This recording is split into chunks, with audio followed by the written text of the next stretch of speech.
이듬해 의자태왕은 사비성에서 조례를 성대히 거행했다. 이때는 이미 태왕의 권위가 완전히 자리 잡고 있었다. 의자태왕이 먼저 말문을 열었다. 우리의 시조신 원조대왕께서 유재성의 도읍을 정하고 나라를 여신고 우리 백제는 동서남북으로 세력을 확장해 왔어. 그러던 중 제13대 근초고왕 때에 이르러서는 고구려와 싸워 고국원왕을 죽이고 평양 지역까지 강토를 넓혔어. 그러나 진사왕과 아신왕 시절 고구려의 광개토 대왕과의 전쟁에서 참패를 거듭한 후 쇠락의 길을 걷더니 제22대 문주왕 때에 이르러서는 급기야 고구려의 침입을 피해 웅천으로 도읍을 옮겨야만 했어. 그렇지만 우리 백제는 그대로 쓰러지지 않았어.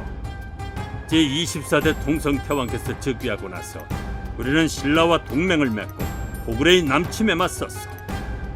양국의 동맹은 그 뒤로도 계속 유지됐고 26대 성태왕 때에 이르러서는 고구려군을 격파하고 한수 유역을 되찾을 수 있었어. 하지만 저 교활한 신라의 산맥종 진흥태왕이 우리를 배반하고 한강 유역을 독차지하는 바람에 자연 동맹은 깨지고 신라와는 철천지 원수 사이가 됐어. 지금은 무도한 신라와 같은 하늘 아래서 살 수가 없어.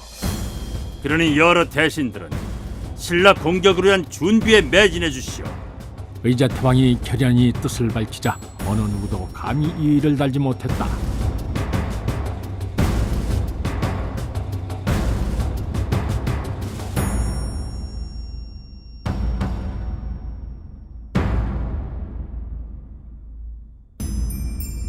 서력 642년 7월 의자태왕은 친히 군사를 이끌고 신라를 쳐서 미후성 등 신라 서쪽에 있는 40여 성을 빼앗았다. 이번 성공으로 의기양양해진 의자태왕은 좌평 성충과 장군 윤충을 불렀다. 이들이 어전에 들어와 자리를 잡자 의자태왕이 미소를 지으며 말했다. 장군은 대량 죽은 합천에 있는 대야성에 대해 알고 있는가? 윤충은 의자태왕이 대야성을 공격하기로 마음먹었음을 눈치채고 아뢰었다.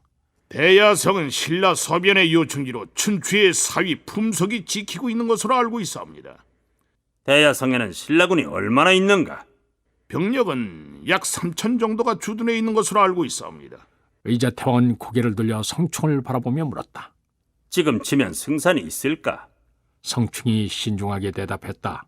대야성은 춘추의 사위 품석이 지키고 있을 정도로 신라에게는 매우 중요한 성이옵니다. 그렇게 만만하다고 볼 수는 없사옵니다. 아무래도 꾀를 써야 할 듯하옵니다. 의자태왕은 가만히 미소를 지으며 재차 물었다. 어떤 계책을 써야겠는가? 성충은 잠시 생각하더니 이윽고 입을 열었다. 먼저 우리 백제군이 당나라로 통하는 요로에 있는 당항성을 친다고 거짓 소문을 내시옵소서. 그러면 신라는 온 전력을 기울여 당항성 쪽으로 군사를 집결시킬 것이옵니다. 이때 우리는 당항성 쪽으로 올라가는 척하다가 군사를 남동 쪽으로 돌려 대야성을 급습하면 되옵니다. 그렇게 하면 틀림없이 성을 함락시킬 수 있을 것이옵니다. 의자태왕은 성충의 계책을 듣고 나니 벌써 승리를 거둔 기분이었다. 대야 성주 품석이 살려달라고 무릎을 꿇고 애원하는 모습이 눈에 선했다. 의자태왕은 당항성을 공격한다고 소문을 내고 군사들을 준비시켰다. 신라에서는 백제가 당항선을 치려한다는 소식을 듣고 여러 성에서 군사들을 차출해서 당항성으로 보냈다.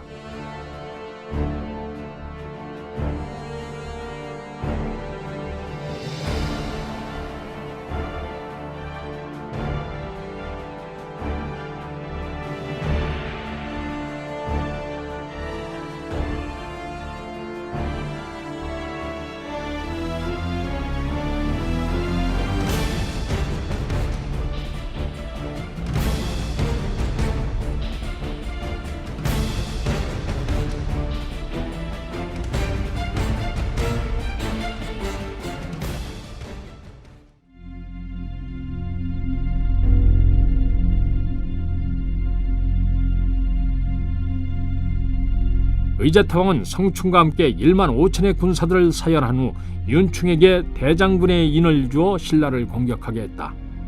윤충은 정병을 거느리고 당항성 쪽으로 방향을 잡았다. 행군 이틀째에 되는 날, 윤충은 부장을 가만히 불렀다. 그는 부장에게 작전을 지시하고 5천의 군사를 떼어주며 당항성 쪽으로 올라오게 했다.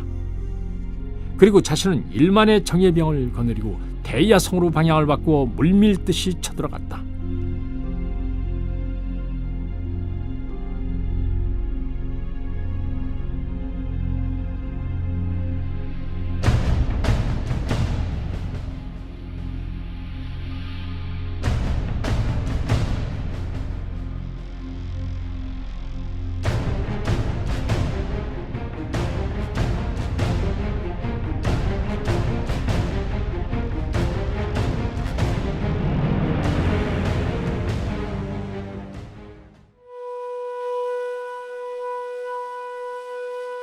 대야성은 진흥태왕 25년 565년에 흙과 돌로 쌓은 성으로 주위에 크고 작은 성 40개를 거느리고 있는 신라의 서부국경 최대 요충지였다. 대야성주 품석은 윤충이 1만의 정병을 끌고 대야성에 도착한 날에도 부하 거밀의 아내와 잠자리를 같이 하고 있었다. 품석은 위인이 잔인하고 여자라면 사족을 못 썼다. 일찍이 춘추가 딸을 시집 보내면서도 걱정이 돼서 그를 따로 불러다 놓고 심각하게 타일렀을 정도였다. 그는 금성에 있을 때는 장인 눈치도 있고 해서 그럭저럭 참았지만 대야성 성주로 부임해 온 다음에는 간섭하는 사람이 없었기에 꺼리낌이 없었다. 부하 거밀의 아내가 천하일색이란 것을 알고 겁탈하는가 하면 길을 지나가는 여인네들 중에서도 얼굴만 반발하면 무조건 건드렸다. 그러니 대야성 사람들이 그를 믿고 따르기 만무했다.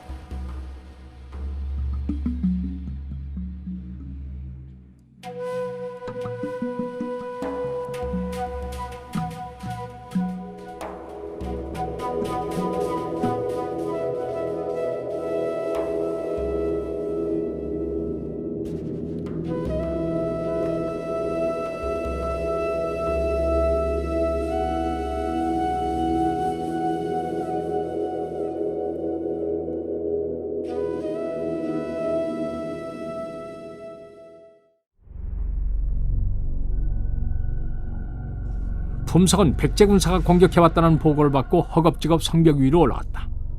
적진을 보니 기세가 등등한 것이 만만치 않을 듯했다. 백제 장군 윤충이 성 밑에서 크게 외쳤다. 성주 품석은 당장 나와서 항복하라. 그러면은 목숨만은 살려주겠다. 품석은 이제껏 전투다운 전투 한 번 못 해보고 대야성 성주가 된 인물이었으므로 윤충의 외침에 겁부터 났다. 품석은 그냥 성을 내주고 금성으로 돌아가고 싶었지만 성주 체면에 싸우지도 않고 항복할 수는 없었다. 품석이 고민하고 있을 때 옆에서 부장인 아찬 서천이 말했다. 우리는 정병이 3천이나 있습니다. 모두 한마음 한뜻으로 굳게 뭉쳐서 성을 사수한다면 백제군도 쉽사리 성을 함락시키지 못할 것입니다. 그러는 사이 금성에서 지원군이 온다면 백제군은 스스로 철군할 수밖에 없을 것입니다. 서천의 말을 듣고 품석은 다시 용기를 냈다. 그는 군사들에게 성을 굳게 지키라는 명령을 내렸다.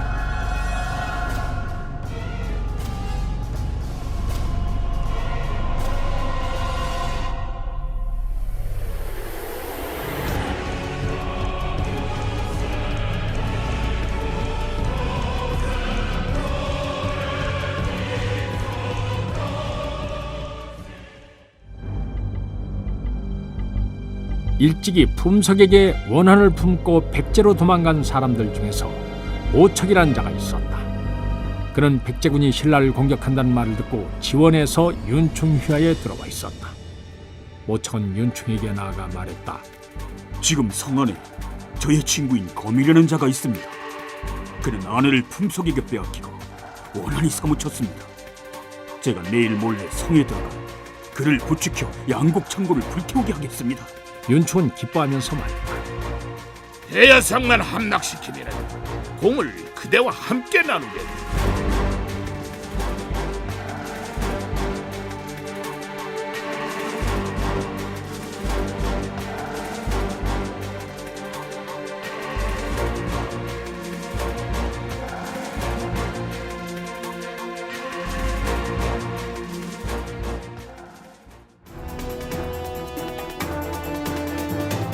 다음 날 모천 야음을 틈타 대야성 잠입에 성공했다.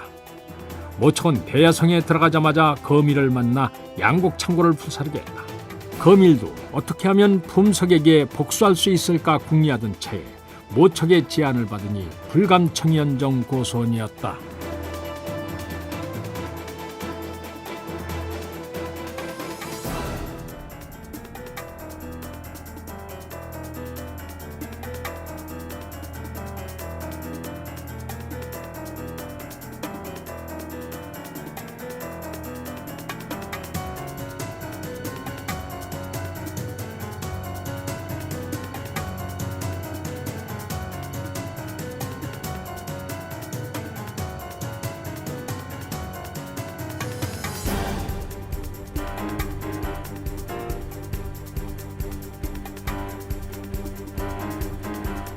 그날 밤 거밀은 수하 몇 명을 데리고 양곡 창고로 가서 불을 놨다. 청량한 가을이었기에 불은 무섭게 번져나갔다. 서천이 불을 끄기 위해서 군사들을 이끌고 도착했을 때 양곡 창고는 이미 잿더미가 돼 있었다. 서천은 크게 탄식했다. 성주에 대한 원성이 높은 마당에 양곡 창고마저 타버렸으니 민심이 이반할까봐 걱정이다. 아닌 게 아니라 양곡 창고가 타버리니 성한 백성들 사이에서는 차라리 항복하자는 말이 공공연히 나돌았다.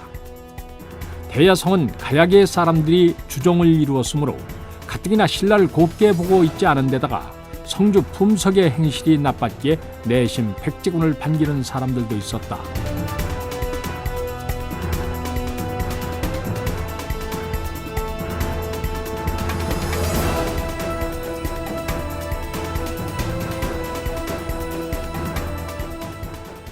대야성 성주 품석도 민심이 요동하고 있다는 것을 모르지는 않았다. 그는 부하 장수들을 불러 상의했다. 백제군의 형세가 강한데 양곡창마저 타버려서 민심이 흉흉하다. 게다가 도성에서 지원군이 언제 올지도 모른다. 부장의 생각은 어떠한가? 부장 서천은 품석의 의중을 짐작하고는 침통한 표정을 지으며 대답했다. 지금 상태로는 싸워도 이기기 어렵습니다. 성주님의 뜻대로 하십시오. 품석은 한참 고민하다가 마침내 탄환을 내렸다. 할 수 없다. 성벽 위에 백기를 올리고 항복하기로 하자.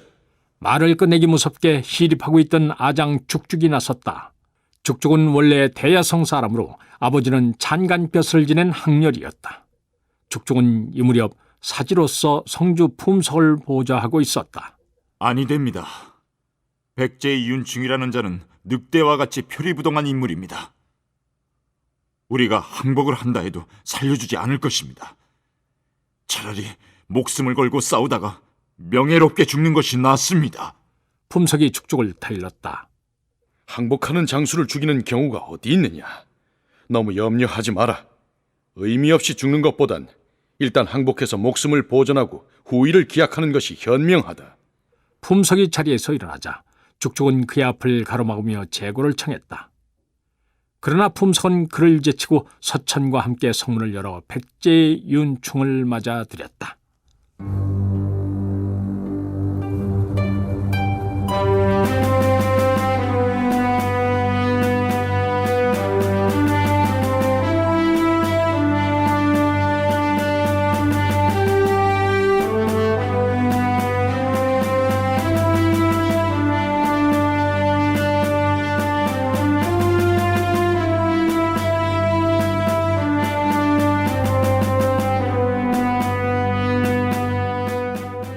윤촌 대야성에 들어가자마자 다짜고짜 품석을 묶어서 성주부 대청 앞마당에 무릎 꿇렸다.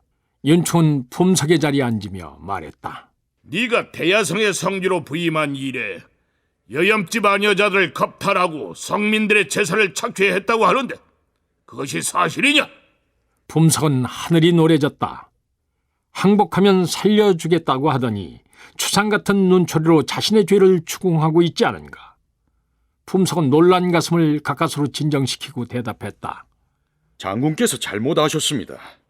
신라 진골 출신인 내가 어찌 남의 집 아녀자를 겁탈하고 백성들을 괴롭혔겠습니까? 윤충이 싸늘하게 비웃으며 거미를 대령시켰다.